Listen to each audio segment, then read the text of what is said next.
talk today. And also, I think it's hilarious that we've just found a new relative. Probably we're gonna have to go through that. Yeah, exactly. Or too late claim. Yeah. Well, we are certainly lucky because it looks like we have a loaded roster, and we're honored to have you. To kick things off, I guess my first question, and this is a general question to all. In your opinion, how best can the university integrate Indigenous ways of knowing into the fabric of academia? Do you want me to start? Yes. Oh, I love talking about this. Like I said, I'm from the bush, raised in the bush, born in the bush. And an interesting comment today happened at the City Hall where we're there for the inaugural Ogimau Awards, right? So it was an interesting thing. So this guy, he's coming right from the bush, right? He's a very traditional guy. And he says, yesterday I was sitting at my kitchen table. This is in northern Alberta. Sitting at my kitchen table, eating muskrat and eating muskrat brains. And today I'm here talking to you in this beautiful building. I said, what a difference from where I come from to where I am today. So that's the gist of my answer, right? Is where we came from is so different than what this is here. From Whitefish Lake, I was born and raised there, and raised partly in East Ferry Métis settlement. Oh, right on. And but I'm a First Nation. I'm a Treaty Indian. Legally, I'm a Treaty Indian.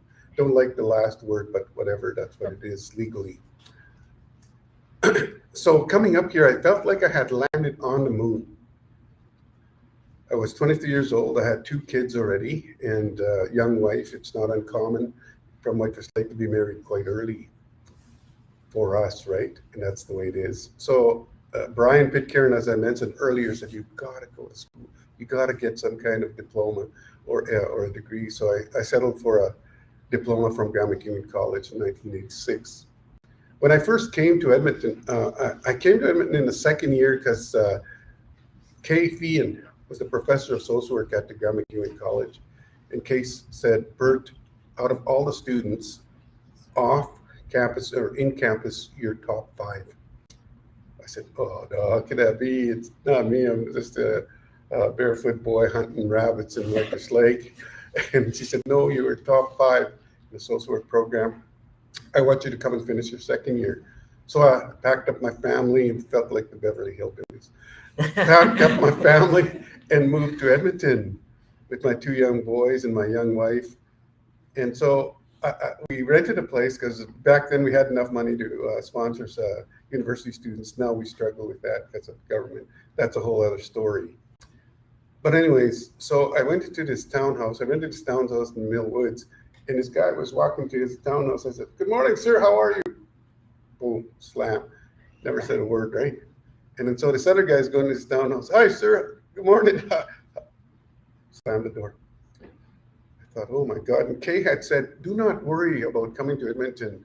They're very tolerant. You'll be okay. Okay. So I thought, okay, that's probably not a bad thing. These guys didn't talk to me. It's okay. So I went to on campus, and it's first day, right? And then I thought everyone's excited as me to come to the first day of classes. And so I got in the elevator. I started talking to people. What program are you in, and who are you? Where are you from? And that's very common in our community, as Blake and Ben will know, and Kelsey. We always try to connect who we're related to, and where we're from, and who we are. That's how we introduce ourselves. And nobody said a word to me. They all just looked at the numbers going up. I thought, oh my God, what did I get myself into?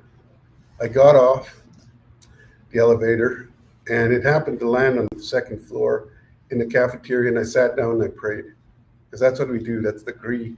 The Cree derivative is those who pray. That's what that means in French, the people that pray. So I prayed, and then I thought, I wonder if that's what Kay meant about tolerance. Is that how we tolerate each other? And I thought, and so I prayed some more, and I swear I heard through my body and my being, Bert, you're going to work towards moving beyond tolerance. moving beyond tolerance. I said, okay, that's what I'm going to do. I'm going to work towards moving beyond tolerance, because tolerance is not even, to me, a first step. We can't sit here and say, Ben, I tolerate you. Right? Yeah. See how rough that sounds? I tolerate you, sir. Right? That's not how we are as human beings. We're supposed to be beyond that. And a good example of that was a couple of days ago at Walmart. There's this white-haired white woman, old lady with glasses. I'm looking at one up there now, using you for an example. and so we're in the lineup, right? So we're in the lineup at Walmart, and usually white women don't shy away from me, right? They're a little bit scared of Indigenous people because I'm very Indigenous-looking man. And then so I'm in the lineup, and all of a sudden I hear this wee small voice. She says, "Good morning, sir. How are you doing?" What? And so I look down at this little white woman. "How are you doing?" "I'm fine. How are you, ma'am?" And she says, "What do you think of the Oilers?" I said, "I love them, except for getting rid of the Ethan Bear last year. I'm good with them." And she said, and we spent a good 15 minutes in this lineup. It was busy talking about the Oilers and the weather. And as she was leaving, she says, "Thank you, sir. It was so nice talking to you." And I said, "It was nice talking to you, ma'am. We had a really good conversation, human to human." And to me, that's moving beyond tolerance. What a simple act. What a simple act that is, right? And I thought, so that is what I looked for when I was going to school at Grand McEwen, people like that. And guess what? I started to find them. I think you find them when you look for them. I think you find good people when you look for them. And if you look for bad people, I think you'll find them too. Because I know what racism is. I know what marginalization is. I know what getting my people thrown in jail is like, what that feels like. But I also know what kindness, respect, and love of one another feels like. Bye. Thank you. I don't want to place any pressure, so anyone else who wants to contribute and give their point, please. The floor is You yours. like the order? Yeah, I can go again. Okay. We'll mix Sure, it up sure. as we go. So working Indigenous knowledge into academia and academics in general is not something that's easy work. And we know this because the university's been creating this Indigenous strategic plan for 2-3 years. It's been in the making, and it's all conversations. And it's a great plan for the institution, but I think it's detached from the realities of the university because it puts conversations and the responsibility to engage with Indigenous knowledge in the leadership of the university, the president, the vice provost, and all the other titles that they have in that office. Still not sure what any of them do. So what needs to happen is we need to have more conversations with faculty, with students in the classroom about Indigenous histories, our people, and how things work. Going back to the university governance system, we have all these committees, interdepartment, faculty, university-wide, all of this. What they need is an Indigenous representative on each of those committees, because it's something that's lacking right now. The other thing for students is the incorporation of a mandatory course in Indigenous history and knowledge, like the massive online course that they have right now. I think it's called Indigenous Canada. That one needs to be mandatory on the degree. When the announcement came out about the unmarked graves and Kamloops, conversations were had in the classroom, and all I kept hearing was, I had no idea this happened, didn't know the history of it. So that just proves that we need to work towards bringing these perspectives and this knowledge into the academic realm. Thanks. Wonderful. Yeah, indigenizing campuses. This is an interesting frame. First of all, I want to talk about the frame of indigenizing campuses. I think that frame is less appropriate for what would be, I think, a societal push towards reconciliation in the sense that it needs to happen in community. And I think when it comes to the question, I think a question that I would prefer the framing would be, how can we provide support to Indigenous communities in learning? Because I think that is the real question. That's the objective of universities, is to educate our population, is to play a role as public institutions in helping Albertans, Edmontonians, and Canadians better understand this world. But it doesn't have to be in the framework we are imagining it right now. It doesn't have to be in an auditorium.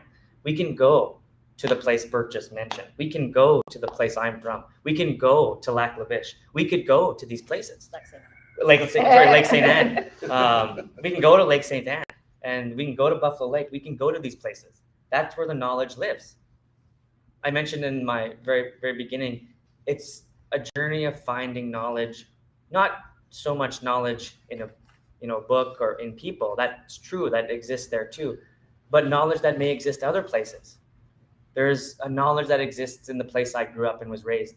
In the Fishing Lake Métis settlement is where I learned so many teachings. Just like Elder Bert, I was just a bush kid, didn't know very many people. I had more trees than neighbors, just living in the forest. There was probably about 300 of us in about 4 townships, huge amount of land, all forested. And I had grown up with stories. They'd say, you know, Blake, your Coco Margaret used to live here, would live 1 kilometer down that hill. And as a little kid, you'd imagine that. There's nothing there anymore. You know, this woman who used to live there long ago, and I never met her in my life, but she was so alive to me because the place was there. The place where Margaret lived, the first cabin someone had ever made on that land was Margaret. And she left a message for her children. She said, "You will never lose this land." And that's why she built it there. That knowledge is hard to exist and understand the impact of that knowledge if you don't see it. You get to see what Margaret's seen. You get to see how powerful that land is and the knowledge that comes from it. It's truly how humans can connect with our ancestors because the land is still there. We may come and go as people, but the land will be there and we're part of it. And so it makes sense that our knowledge would be there. And so I really think the framework of the question needs to change in a way that provides universities with the opportunity to begin that work. It doesn't have to be a building. Your degree doesn't have to be a building. Your knowledge doesn't have to be a building. It doesn't have to be this one place. Your knowledge can come from many places. And the value of a degree like an arts degree gives you that tool to understand that perspective of knowing that life, knowledge, and people are everywhere, meaning knowledge can be everywhere. You just have to seek it. You have to have the will to do it. So the question is, how do we support students getting to places is a really big question I have, and how we make universities like University of Alberta get to a place where we can go visit East Prairie. You know, we can go visit late Albert, for example, my great uncle, who you probably sure you knew. Albert Desjardins. Yeah, that's my Mushrooms brother. Yeah. And he came from Fishing Lake originally. Yeah, I always remind him of that. Yeah, played hockey with his boys. Oh, really? Oh, Yeah. Albert. I mean, Marcel. and- Greg, yeah, Greg's the chief now. Yeah. Frog I Lake. know that. Yeah. Wild. Wild. Small world. See how we're connected. Yeah, small world. But so and in a way, in a sense, that's in my imagination how I would indigenize a campus, is flipping that question on its side and saying, how do we, put education into Indigenous spaces?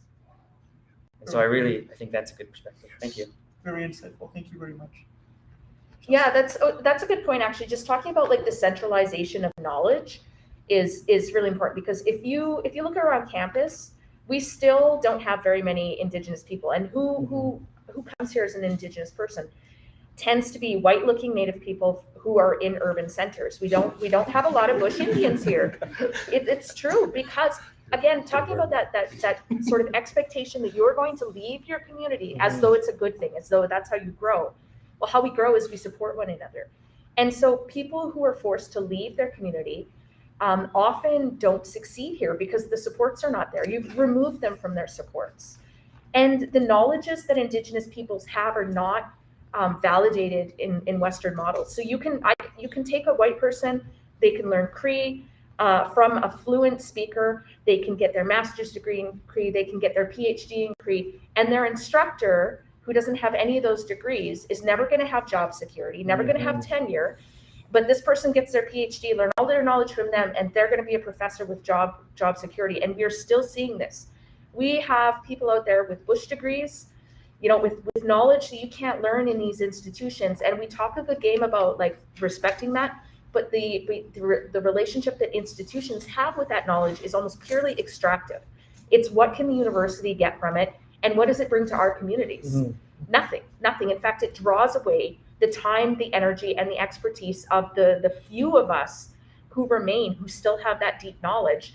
And instead of spending their time with youth, which they do anyway, that time is spent in university. So that's kind of an issue too. Is just like we still are at the point where Indigenous knowledges are not respected.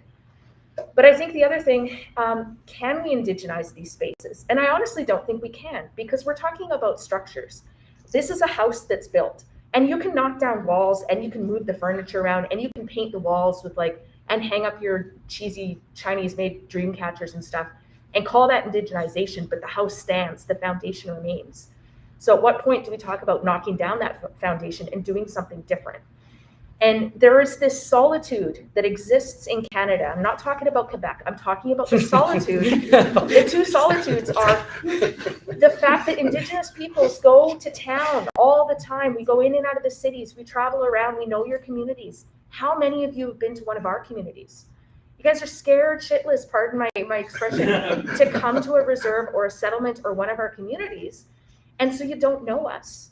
And so I think if we want to talk about indigenizing, doing the best that we can, without knocking down the institution, which I still think is the best idea, then we need more Indigenous peoples here. We need more perspective. And the most important thing is we have to understand that when we talk about Indigenous issues, we're not talking about Indigenous issues. We're talking about Canadian issues. And the fact that Canadians can go around and not learn anything about Indigenous peoples means they're not actually learning about the true history of this country. And if that's what we're founding our education system on, then what are we doing? We're just telling lies to each other, over and over again. And I just want to sort of finish this thought with, I used to be a lot more hopeful about change in the institution until I came here in 2016, and we started having discussions with the Provost's office about the strategic plan. This was in the early stages.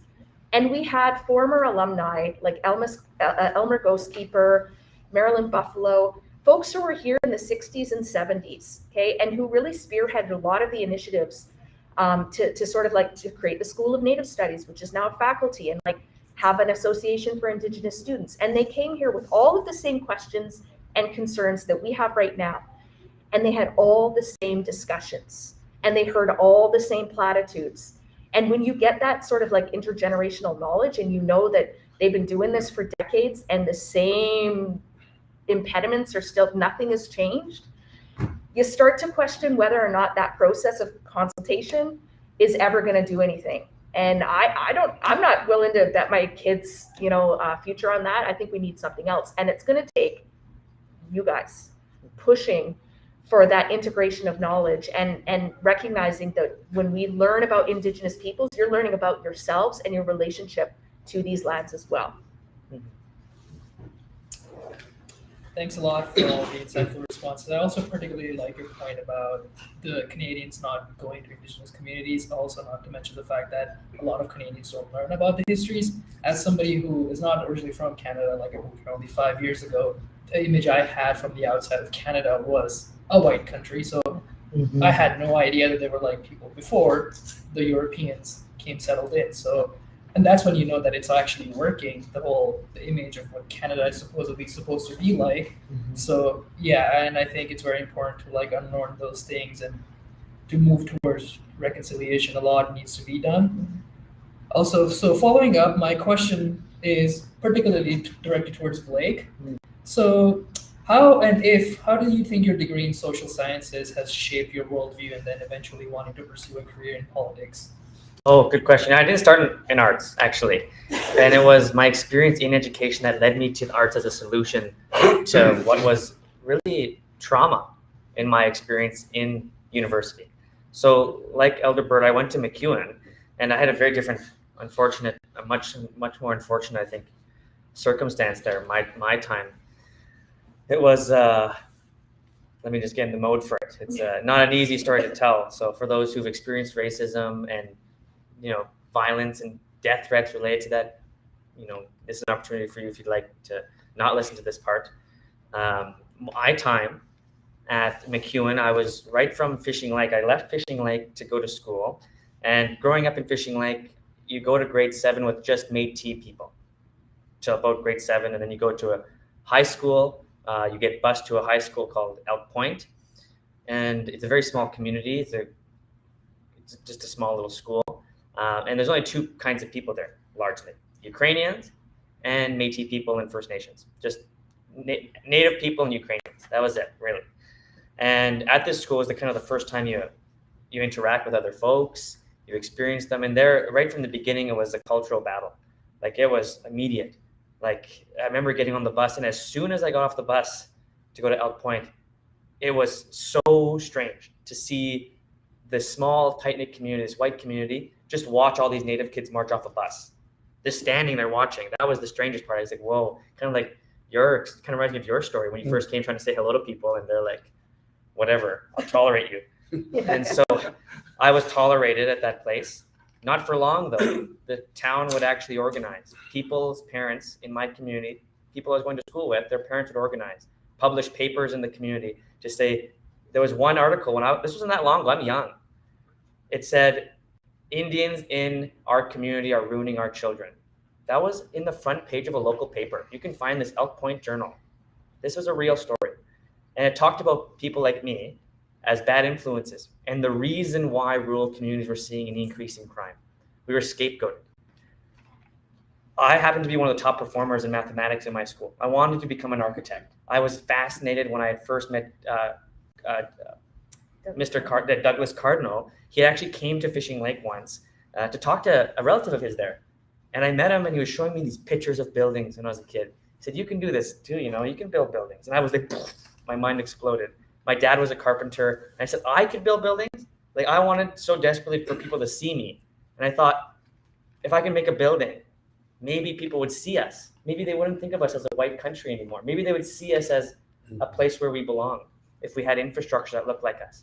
So that was kind of my trajectory from that moment in my life. But in grade 11, at the end of grade 11, the school board would vote unanimously to ban Indigenous students from Métis settlements and reserves from attending schools in the St. Paul School Division. Try to explain that to a kid going to his final year in grade 12. My mom had no idea what to say. She had no idea. And she was someone who had to leave school at grade 8 because of racism.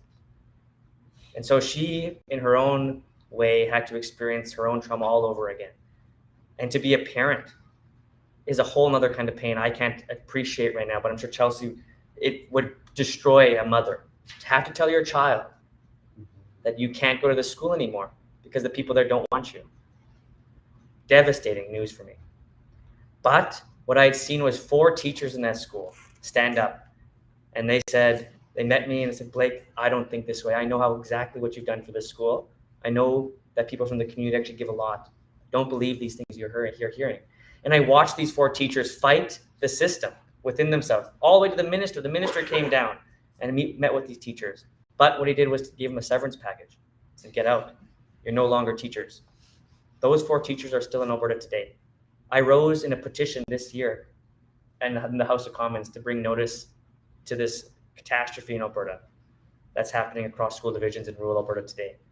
And so when I think of why I got an arts degree and the importance of it, I reflect on my experiences then. And I also then reflect on my experiences of trying to endure that pain and continuing. So I took that pain, finished my grade 12 year, and got into the science program at MacEwan. I was going to be an architect. I was going to try my best.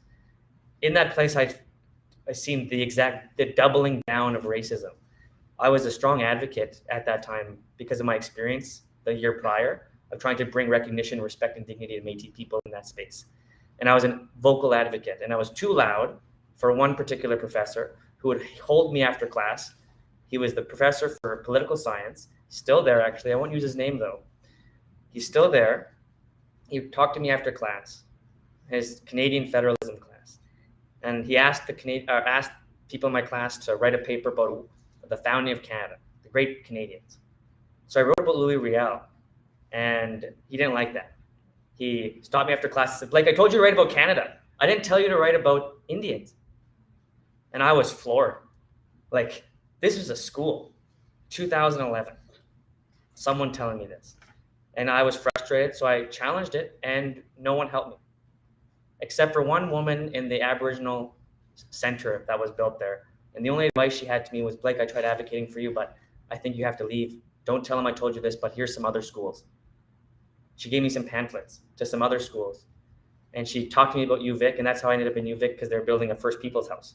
I was really wanting to find a place where I could be safe, and this building, this place for only Indigenous people they're building, was important for me, to have a space that I knew I wasn't going to be hurt for who I was. And that's when I also changed my degree. I wanted to know why Canadians thought so desperately about me this way, and so desperately wanted to exclude us from spaces to the point where I couldn't achieve what I wanted to do in life. But I would find a new calling. I'd find a calling for justice.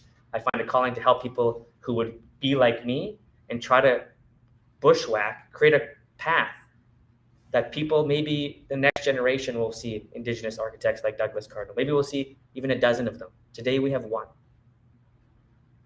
That is the condition of Indigenous people today. And so I think if we continue to bushwhack those paths for kids, for young people, they will be able to get there by sharing the stories that I'm sharing today about those kinds of moments in my life.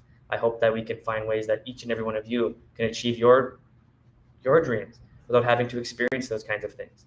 But if not, bushwhack with me, carve that path. You have the tools. Your degree will give you that. It will give you a frame of mind and a lens, like it did for me, to understand my place in this world and why we're all the way we are right now.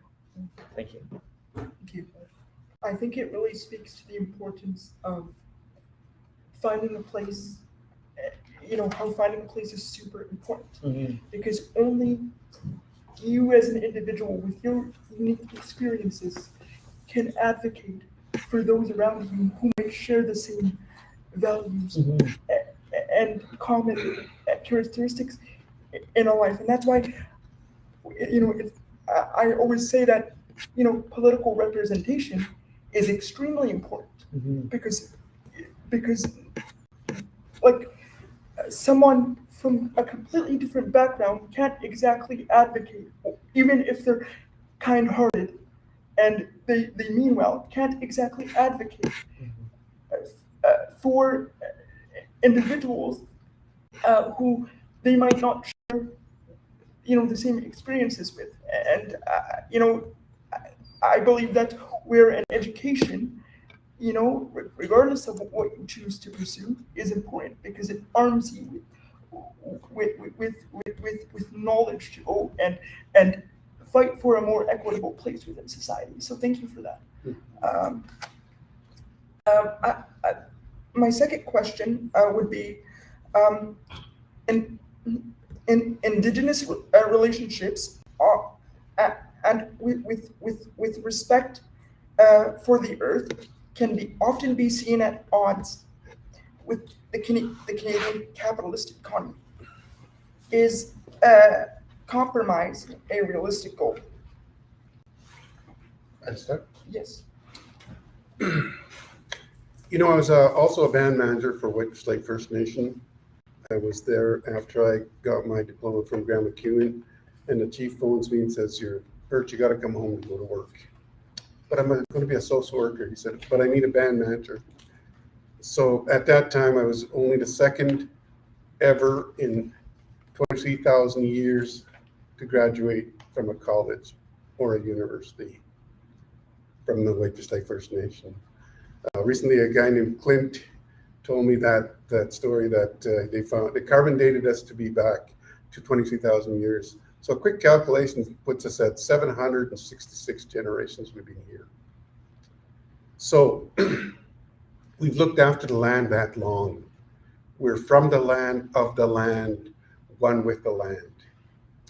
But we realized as I became an administrator that we had to create some kind of economy in Whitefish Lake. We had to have some kind of economy with the oil field, which is all around us. They were hiring white people from High Prairie, Slave Lake, right in our back door. And Chief Eddie Tallman, some of you may have heard of him. He's a legendary in Northern Alberta as one of the best leaders there. So Eddie said, Bert, I'm gonna send Brian and Earl to university or college, And you guys are going to put together a package, a strategy to access some of the oil field employment in our area. So we were a little reluctant because we thought we're going to mess the land up. We're going to have to cut trees, and what if something spills? And then so we said we have to do it in some sort of sustainable way. So we talked to experts from all over, and it looked like it was possible, and it seems to be possible now because we did sustainable logging and sustainable oil field work. So there had to be a compromise, you're right. There was no way out of it, or else we'd continue to live in poverty. And poverty for us isn't so bad, right? I'll tell you why. Because we're poor in the cash area, like we don't have money, but we have land, and we have access to all kinds of wildlife, all kinds of wild vegetables, all kinds of wild teas, all kinds of fish, beaver, muskrat, ducks, duck eggs, everything you ever need. But we realize that you have to participate in economies, as Blake has done to his politics, right? And in Chelsea, we have to earn a living. And our guys weren't educated enough to earn a living other ways. But in the oil patch, your education didn't have to be that high. Grade 9, 10 would put you in the oil patch. Grade 10 will put you into plumbing, to electrical, to all different apprenticeships, right? So there has to be a compromise on the land, but it's still in our heart, right? So it still makes us cringe if someone spills oil somewhere, or it makes us cringe when people are cutting down trees four of us can't wrap our hands around. It makes us cringe and say, oh my God, that's an ancient tree and it has spirit. So we must pray. So we, like I said, as Cree people, we prayed hard. We did smudge and ceremony, and we said, and the elder said, okay, you can research it, you can check it out. So we do have a logging company now, and we have some oil field companies, we have trucking companies. So there has to be compromise, but I think you have to do it with your heart, not your head or your greed, right? You have to say, okay, let's do it in a good way. How do we best protect Mother Earth while doing this? And I think a lot of protesters that do that say the same thing. Well, we're not saying you can't cut down some trees. We know you have to build buildings, but you can't be greedy about it. You can't cut everything in sight, because that's shocking. Where there's a forest of trees and you go to nothing. Because I'm a hunter, right? I wound up in the bush a lot of times, no trees. What the hell happened here? Oh, that's right? shocking, I know. Yeah, this shocks you. I thought, what the hell? We can't do this. And we continue to do this even now. So we have to figure it out. There has to be compromise, but there has to be consideration of the environment of Mother Earth. And because that's our job, we consider that as Indigenous people. Our job is to protect Mother Earth because she sustains us. You see what happens when you don't. You start getting too hot in the summer, right? You start running out of water. Things are starting to melt when we don't look after her. But anyways, there is some compromise, yes, but you can't be too far one way. Hi. Make sense? Yes, it does. Thank you. So I think part of the problem with capitalism is that capitalism is founded in colonialism. It's founded in genocide, the dispossession of Indigenous peoples, and it's built with the labor of enslaved peoples. That's the legacy there. And capitalism assumes endless, infinite growth, but that's impossible, right? We know that resources run out. And there's also this sort of myth that Indigenous peoples just sort of floated around in the wild and it left everything untouched. But Indigenous peoples have always had a principle of self-sufficiency. Every human being does, like being able to provide for the necessities of life is something that all human beings have a right to and obviously have a need for. And we very heavily interacted with our environment. Out in the West Coast, they would harvest huge planks of cedar without killing the tree. Out here, we did control burns and prevented a lot of wildfires that we're seeing now. This idea of this untouched, pristine wilderness is sort of what people think of when they think of Indigenous environmentalism. Oh, they don't want to touch anything. No, that is not the case. We want to be self-sufficient, and we want the system that we're living in to stop undermining us. Because what we've seen, the history of colonialism, is a direct and deliberate attack on our ability to be self-sufficient. the genocide of the buffalo, destroying salmon stocks, pushing people onto reserve, implementing the pass and permit system, which is like basically the Indian agent had to give you a hall pass to leave. This is the legacy. And at every point when there was a shift in the economy for Indigenous peoples, we thrived. When people had to shift to farming, we were doing great. So great that we started outperforming white neighbors, and they petitioned the government to step in and bring us back. So they would lease out lands to white farmers instead. They would seize the machinery. Like Alexander First Nation got banded together, got a tractor. They were like, no, you're not ready for tractors. Pick up a plow. We're gonna give that to more advanced peoples. You know, every time we do want to, participate in the economy, it's seen like you're not doing it right, or we don't like how you're doing it, so now we're gonna create a law, or we're gonna cut you out, or whatever it is. And so I think what we're all looking for here is an actual say in what happens. Like the sort of, it's not really a choice to participate in the oil patch. It's all that's open to us. It's constrained, right? Is that what communities would choose if there were more options? If we could go out and hunt and sustain ourselves and provide for our families instead of having to sell our labor and being so exhausted at the end of the day that we can't do it, or we're not making enough money for ammunition, gas for your truck and stuff like that. It's a non-choice. We're trying to do the best with what we have. And so we're sort of like put into the position where we also have to exploit the earth, because that's how we have to feed our kids. And that's not a choice that any human being wants to be making. So, this is not just like Indigenous peoples are going to save the environment.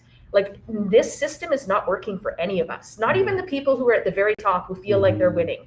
The Elon Musks of the world aren't living on a different planet. He's not going to make it to Mars. We're burning down the one we have right now. He's not making it to Mars. Okay. So, it's not about compromise. It's that capitalism inherently is anti-human and anti-relational. And forces us to exploit our non-human and our other than human relations. And if we do it for our own survival, okay, but it's a bad choice that we're forced to make, and that's not the choice we want to make. So back to destroying systems and starting over.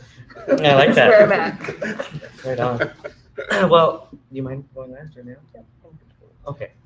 I asked this question when I was really young, actually. I was a little boy, and this really fantastic elder, she's passed away now. Her name was Margaret Calliope, and her original name was Anderson. She was an Anderson, relative of Walter Anderson, for those who know late Walter Anderson. This is his sister. I was part of the pilot project called Head Start. Some people might know what that is today. It's an Aboriginal program for young people that helps them succeed when they go to preschool. It's like a play school kind of. And in this program, it was like one of the first times where an Indigenous elder got to come in and talk to kids. And Margaret was pumped about this. So she loved visiting. Holy heck.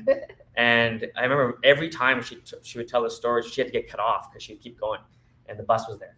But she gave us a story once that has stuck with me forever. And this question is important to it because it's a simple story with incredible principles and incredible value that you can revisit your entire life and find new information. Every single time I tell this story, find new information. And really quickly, we're not allowed to tell these stories without snow on the ground technically. So we're really lucky to the planners you planned this around now. Or you never would have heard any of this. But there was a band once, this group of Native people, and she said this was long ago, back when animals were huge. There used to be this time when animals were massive around Turtle Island, big giant animals. And so it wasn't strange to see big animals. Humans were tiny. But there was also a period where it was completely prosperous. Summer 24/7, summer all day, every single day, always summer, always a time of plenty. So this old man visits this camp, sees the very most beautiful tent he can see, beautiful canvas, beautiful hides. It's huge. There's a roaring fire, lots of goods around it. This old man who's weary from travel goes to it. Inside is a big ogumau, big chief. And this chief he goes to the chief and says, "Hey, I'm traveling through the village. Can you help me? I need food, I need water, I need a place to rest." The chief looks around and says, "Oh, I have a lot of responsibilities, a lot of people in this community. And we gotta make sure that we have enough food for everybody. So I don't know what we can spare, but I can give you water. He says, thank you, Ogumau. Thank you for this water. Thank you so much. Thank you. He leaves that tent. He sees another tent just down the camp a little ways. Families, children running around. There's parents. They're fleshing hide. They're preparing goods. He goes there and asks these families, can I have some water, food, and shelter? Can I have water, food, and shelter, please? These people look around, and these women are looking at their kids, and they see, holes in their clothes. And they say, I don't know, we can definitely give you some food, but I don't know if we can, give you a place to stay. I don't know if we have much to spare, but we're going to give you some food. He says, thank you. Thank you to everyone here. Thank you to the people. Now he goes outside the village. There's a very small camp outside the village.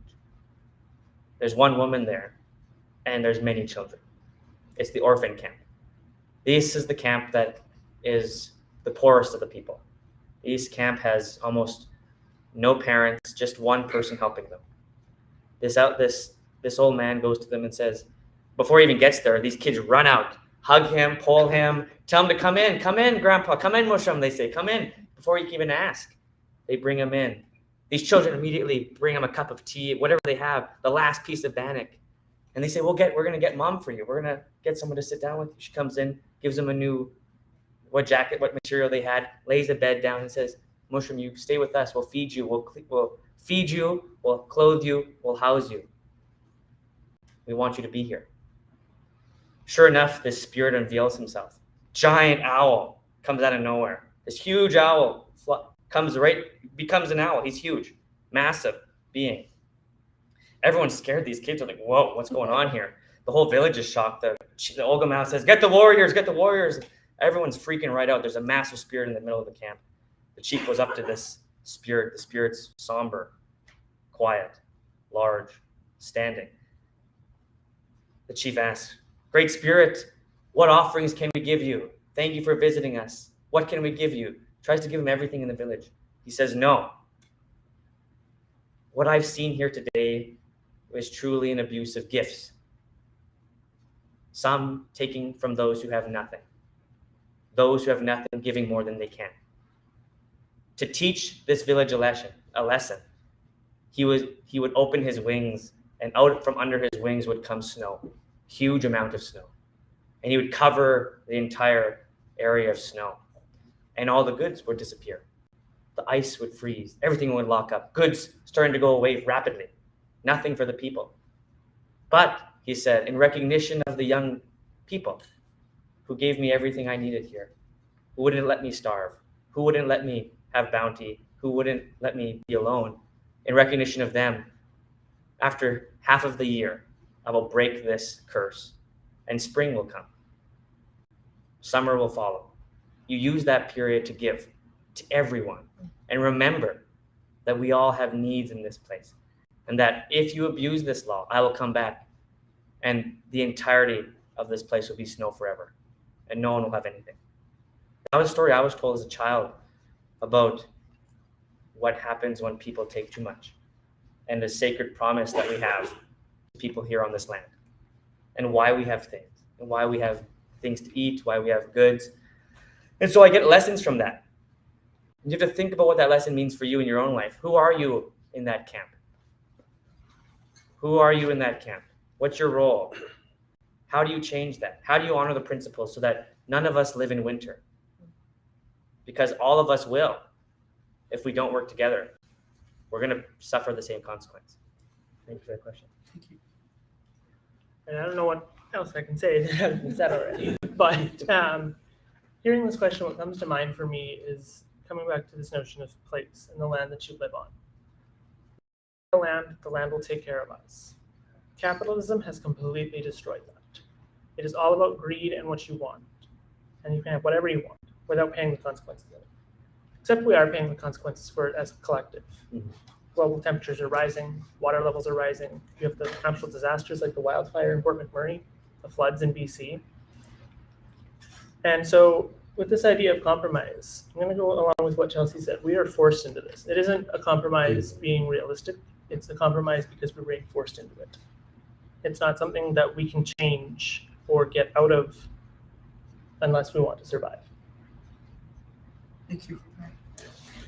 Yeah, very insightful conversation.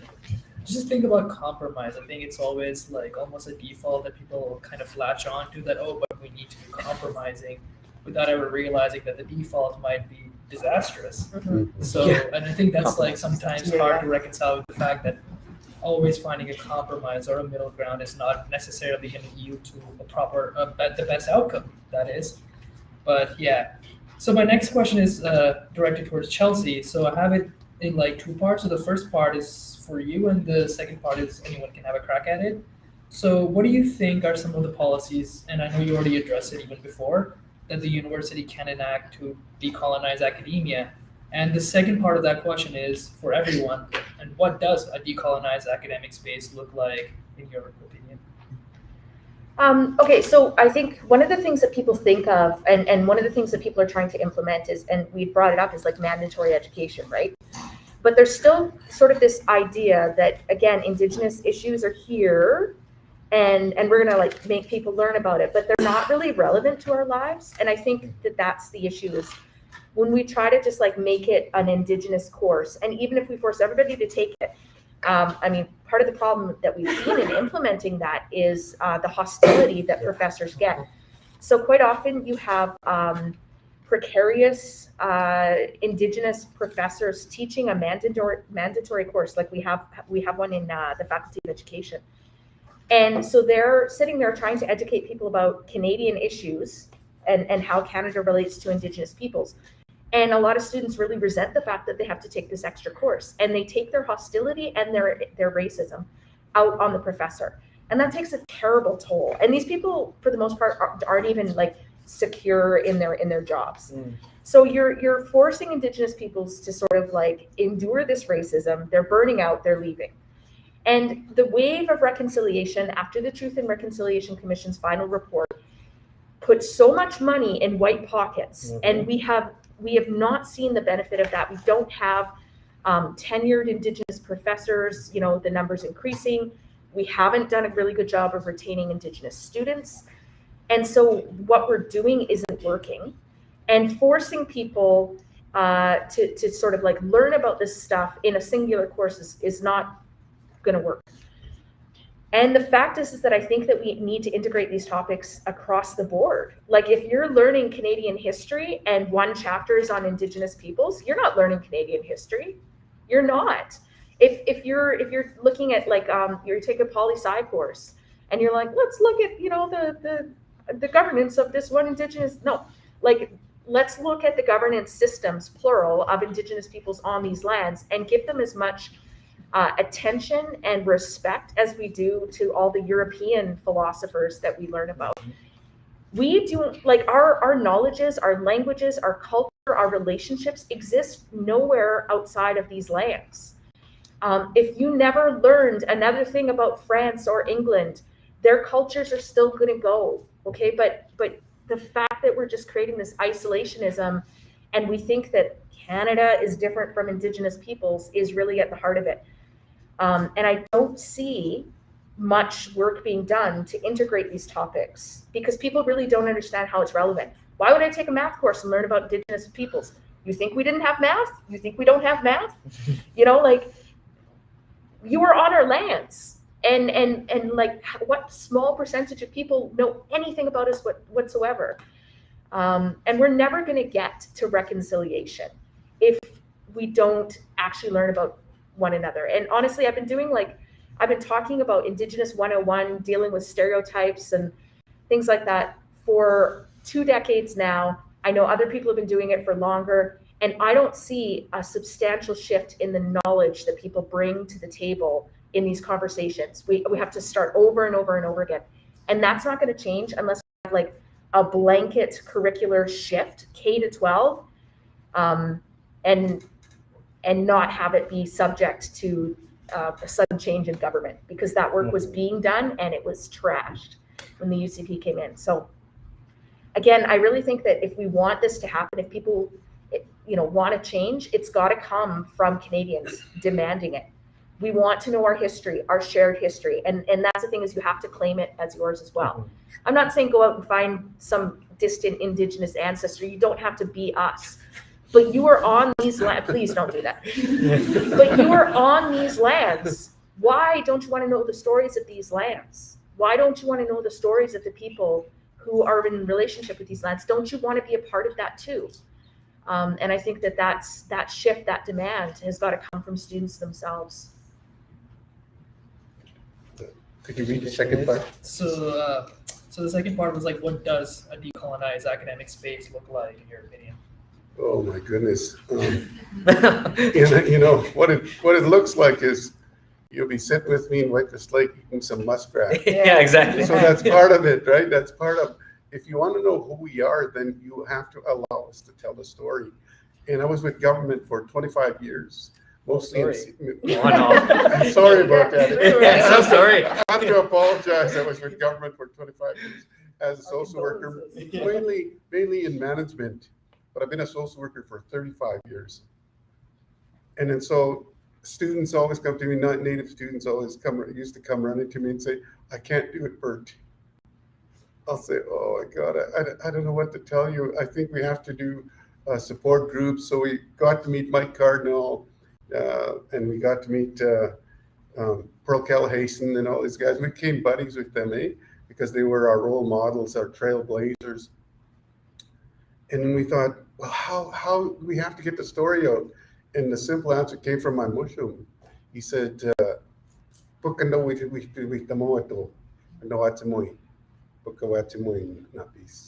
you have to go tell our story. And you have to find people that will listen. And then you create allies, right? And I said, there's none. But I was wrong. There was a few. They start to come, right? They start to emerge somewhere from nowhere. And a lot of them were East Indian people, a lot of white people, a lot of Ukrainian people. And this one guy, professor in particular in Grand Prairie College, Jerry Partition, says to me, he says, Bert, there's a history with Ukrainian and Cree and Beaver Slavey in peace country. We intermarried. The Ukrainians got shipped from Ukraine, displaced, and they moved into the peace country. They didn't know how to live there. So this history is very recent. So they said, we asked the native people to help us. And he said, yes, of course we will help you. We're here to share the land just as we've been sharing the land for 500 years.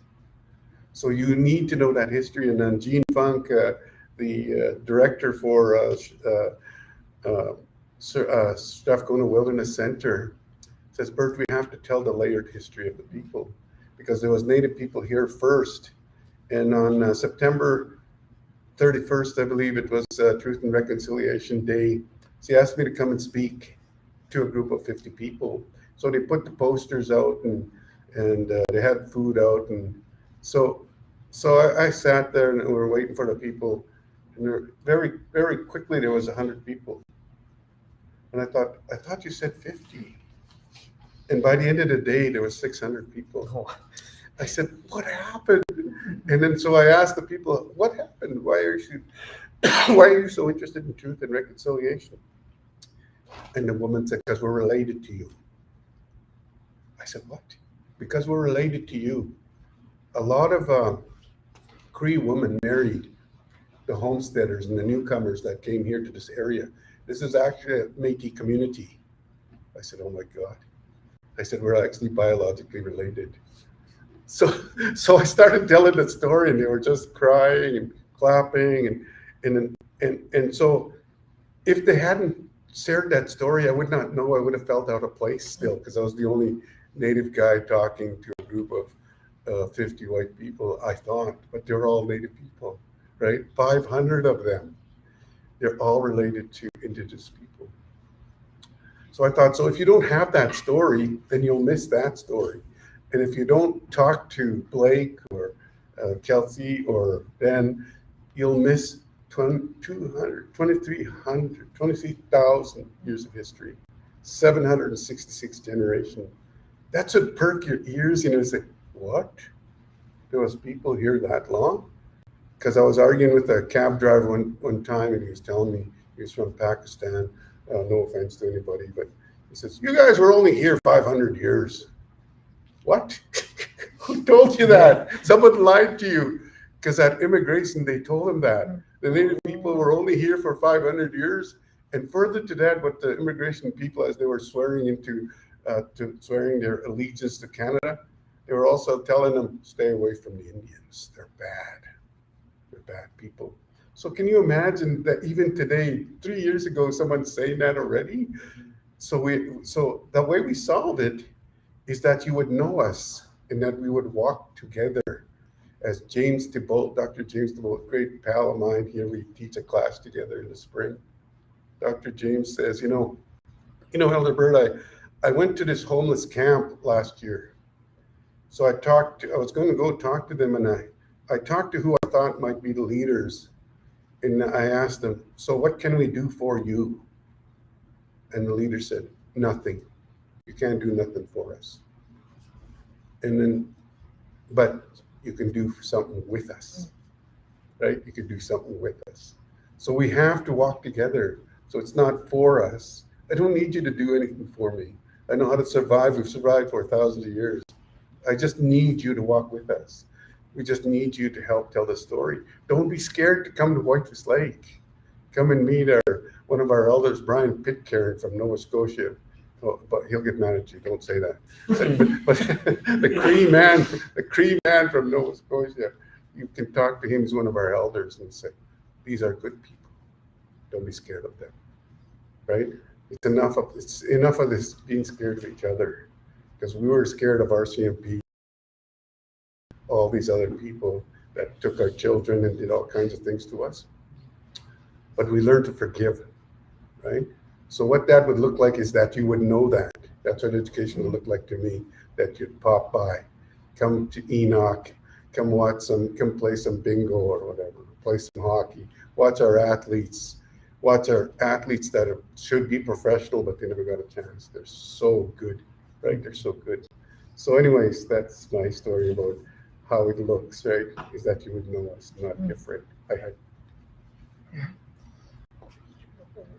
Well, I'm going to build off both of what Chelsea has said and what Bert has said, because most of my research, in fact, all of my research, is focused on incorporating Indigenous knowledge and ways of being into the academy and ways of studying. So decolonized space, to me, I don't think it can exist, because how can you decolonize a system that was built on colonialism? You have to burn the foundation of that house down and start again. And we have to start with our traditional ways of being and knowing and hearing from our elders and stories from before. And you talk about going and doing things with us, which is why I operate on the system of nothing about us without us. We're not going to sit there and hear a white person tell Indigenous histories. We want to hear it from our own elders and from ourselves. And so in order to create a new system, we need to come back to the foundations, the land learning, the degrees from the bush. Mm-hmm. And that, I think, is the way and the only way we can have a decolonized academic space. Yeah, I'll leave my comments on this one short, because I think what everyone said here is really what I agreed to and prescribe. One piece I'd like to make sure folks really feel and remember about this topic in particular is the importance of relationships. I know it sounds kind of corny, but it's incredibly important. And I mean that by way of when you see someone, when you see a human being, when you see a spirit, a human or something that's living, know that you're related to that. That's a fact. Me, you, all of you, we're related. That's difficult to understand. And to the question of capitalism before, that system has divided us from that because of inheritance and property. I don't have to get into all that. But if we understand ourselves as related because we're existing in the same space, because we're utilizing, eating, consuming the same goods, that we live in an ecosystem of one another, that there's no such thing as a member of parliament and a student, but people, Blake and friends, people in the community members. That is a really incredibly important principle to decolonizing. Your professor is a human. The administration here are humans. And anytime a human, which is imperfect, attempts to create a system, it will be imperfect.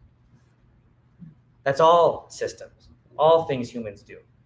But one thing that is as close to perfect we can make it is understanding that truth about each other. That's something we can work with. That's a common place we can all start with. And the more we treat each other beyond tolerance, that's going to stick with me forever, Elder Bird. I got to thank you for that. The more we work beyond tolerance and understand that we're interdependent is the foundation of what we can build once we burn it all down. Yeah.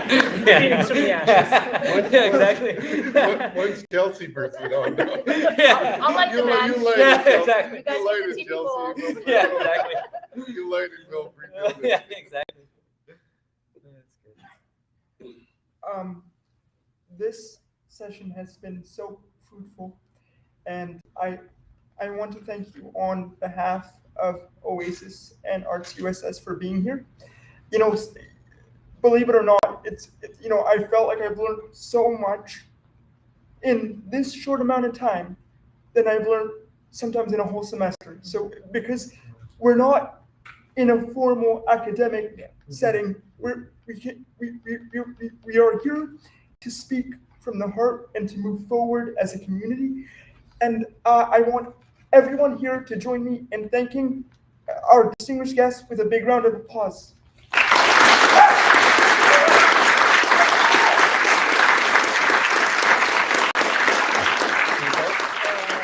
Very good. Our venerable chairs. Yeah, exactly. Yeah, where's the dry meat? Wonderful.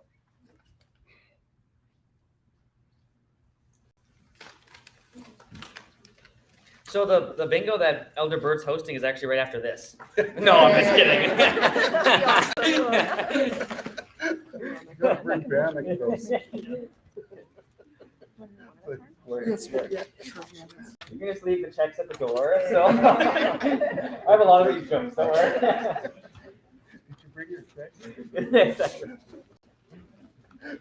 Thank you so much. I said that to a chief today. What did you say? I said that to a chief Nathan from Big Stone. Yeah. Did you bring your check?